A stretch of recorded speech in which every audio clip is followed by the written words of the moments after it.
Welcome back. And now we're looking at section 3, which is about funding a property flip and the ways you can do that. So a property flipper needs to be able to fund a property purchase once they've put it under contract. However, just be aware, you don't always need to know where the money's coming from, to be honest, when you're looking to buy something. But you do need to know of the ways that you can get the money. And what do I mean by that? Well, you need to be flexible with your finance. It's a crucial element when you're property flipping, especially if you're doing a number of projects at the same time, or maybe you've maxed out your serviceability and you need other ways to secure that finance. So there's 3 parts of the fund portion of the property flipping. So let's jump into it. Just be aware though, the way you're going to fund it, you'll know basically how you're going to do it, because you need to include that level of interest into your feasibility. But at the same time, at the end of the day, if a deal's a deal and it's profitable and you do need to move around how you're going to fund it, well, you're definitely a professional property flipper will definitely do that. So let's speak about traditional finance. And a property flipper knows that if they use traditional finance, it's the cheapest way to finance one of their renovation deals, organising through traditional lending. And this is what everyone does in just normal society. If they want to buy a property, they will go to a traditional lender, whether that's the top 4 banks, a first or second tier, third tier lender, or a credit union. They're going to go to someone there, and that bank is going to ask them to have a look at their documents to prove that they've got the borrowing capacity based off their income and obviously their credit score as well. So because these lenders are operating under the credit code. But what happens if you can't achieve this type of finance? What happens if you're maxed out because you've got property and you still want to be able to do this? Well, that's where the next layer of finance comes into play. And this is your creative finance. You may not have heard of it, or you may have heard partly about it and thought, okay, well, maybe it's more for development. Well, that's not necessarily true. So to ensure that we're working in that professional space and we're not an amateur, we need to be able to understand all the ways, have them in our tool belt if we need to finance a property deal. And we've got to figure out the best way for that particular unique property flip to be financed, to work the best for the property flipper and the situation they're in at that point in time. Every property deal is going to be different, but you need to have the methods and the options to be able to go there and finance them. Now, creative finance methods are much more expensive than traditional finance. Let's not, ignore that fact. However, with interest rates, depending on what kind of finance you're going to look at, which we'll speak about in a minute, you could have interest rates from 8% all the way up to 20%, depending on what kind of type of lending you're going to use.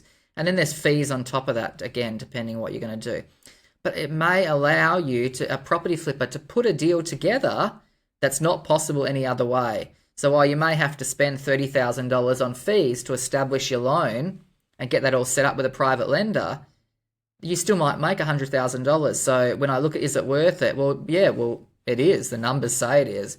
But normally you would never spend that kind of money on fees to establish a loan. So let's just scroll down and have a look here. So the three ways we're going to look at in regards to creative finance today and talk about private lenders. So they're basically a private bank that has a big pot of money that doesn't operate under the credit code. All they do is they look at your property deal, they decide whether it's profitable based off their due diligence and what if they're going to give you money. Now, usually they look at an LVR of 60 to 80%, and then they take a lot of those fees out up front. So you will have to top up that portion of the LVR those fees and interest rate potentially has been taken out. Now, private lenders, we've used them a couple of times. I would always consider them to be, well, I've got them as number 1 here. I would always consider them to be my last option for funding, because they are a little bit more difficult to deal with. It's much more legal. It's with the lawyers and everything's black and white. So for me, I would always leave that as a third option. However, they are there and people, developers, and that do use them. So joint venture partners. Now, basically, this is a partner that you're going to go into a deal with, and they're coming in with you for probably 4 different reasons. They're looking at the two parties are looking at who's finding the property. So has one party found it, or has one party got the ability to go and find it? Has one party got the ability to finance it, maybe get a bank loan, or fund it with their own cash, or maybe a hybrid of both? Has one party got the ability and the skill to manage that process, the renovation process, from settlement to settlement. And then has one party got time? So those 4 key things will usually make up why people partner together. And it just makes sense when maybe someone's super busy, but they've got money. Well, they'd be happy to maybe do a profit share in that particular situation, a 50-50 split based off what profit you make. But then there they are, they get you into the deal. So you're going from not being able to make anything and not fund the deal to make, say, $50,000 out of the $100,000 profit share. So there's lots of different ways it can work. You know, you talk to your property lawyer about that, but joint venture partners, I do really enjoy having a relationship with a joint venture partner and someone who I know I can trust, and I can go into that deal and we've both got assigned and allocated responsibilities. Now, money partners is the other one, and you may find that someone with a self-managed super fund or a big chunk of cash just wants to put it into an investment where they're going to get a higher rate of return than putting it in a savings account in the bank. So money partners usually sit between 10 to 20%, depending on your experience, depending on the money partner, what kind of level of return they're looking for. So they will potentially have a look, they'll look at your property deal, do their due diligence and decide whether they want to invest into that property deal. And then you're going to need to go to your property lawyer to get a loan agreement signed to get that sorted and ready to go. Now, why would people actually lend you money in this situation? Well, firstly, they get a better return on their money. They also have security on it because there is a first, second mortgage or a caveat put on the title to make sure they get their money back. So that's why it works quite well, and you just need to find the right people that you're going to gel with and who are going to give you the funds based off your property deals and the profit that is in them. Now let's have a look at the property information pack. Now I call it this just to make it a bit more simple. In the industry, we're talking about a funding proposal and we're talking about an information memorandum, which put together gives you all the information someone needs to look at your property deal and decide whether they're going to invest in it, whether it makes sense. So to assist in obtaining the creative finance methods, unlike the traditional banks that are looking at you, we're looking at presenting the property deal out to investors, out to people who are going to potentially invest in that property deal. And that needs to show that it's profitable and show why. So there's plenty of information you can put in there to give people confidence in regards to you pulling that deal off. And that can be the information about the property, the suburb, how you're going to actually add value to that deal and move it from where you've purchased to what you're going to sell it for, the costs, the timeline, the profit margin, and then potential comparable sales that show why you've bought it under market value, why at that level, and then what you're going to sell it for. So you can show both sides. So your ability to put this pack together with confidence will allow you to find money to complete deals through these creative methods. At the end of the day, money will find a profitable deal, no worries. I will always say that I'm not going to procrastinate. I'm going to secure a deal and then I'm going to go look for the money. And that's the way you need to be, because if it's a good deal, you'll be able to find people who will invest in it. So a good way for me, I would just say work with your coach to build your network. And I know we spoke about the introduction.